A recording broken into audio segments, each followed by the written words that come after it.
Hey guys, DarthLord1997 here, coming at you guys at G-Fest, where today I'm going to bring you a review of the Bandai Japan Godzilla 2016, aka SHIN Godzilla, aka Godzilla Resurgence Godzilla, straight from G-Fest.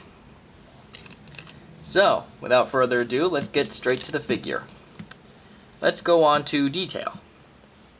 Detail on this figure is very nice. The red on the chest looks wonderful. The spines are well textured. The skin has a nice good texture. The spines look amazing. The freakishly long tail looks good. And the little rattle tip looks amazing, fantastic. The head looks pretty good. I don't know if you guys can see it, but there actually are pupils in these eyes, but they're painted white, so it looks like he's just got the GMK plain white eyes. I just might take when I get back, I might take a fine tip Sharpie and just a little like that. The teeth are not individually sculpted, which is kind of a disappointment, because I figured since, you know, SHIN Godzilla, the very first image showed these just jagged Mako shark teeth, they'd individually sculpt them, but no, they're kind of like every other Bandai Godzilla figure. Now let's move on to articulation. Let's move the tag out of the way. Actually, let's look at this tag real quick. That's the very first teaser image that they released when they were teasing this movie, Godzilla 2016. Open it up. A little silhouette of the figure. You know, more Japanese writing. Anyways, go on articulation. The arms, little beady arms, can go out and in like this. They can go 360. You know, they've got a big head, arms. The legs can go 360 degrees. And that's really it for articulation. The tail's on a glue seal, so you can try to break it, but like I said, this figure just came out.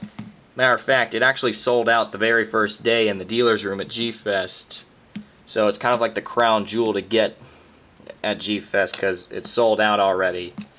So, you know, I don't want to risk breaking it. Now for paint job.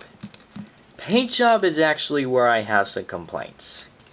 As previously mentioned, the eyes don't have black pupils, and he only has the red glow in the chest and the neck and the tip of the tail, but and the between the spines too, but everything else is just a bland, lifeless black. I mean, he had red in the trailer. It shows he has red everywhere. Matter of fact, if you look closely, the ridges for the red is there, but it's just not painted. It's just a flat gray, or flat black, really.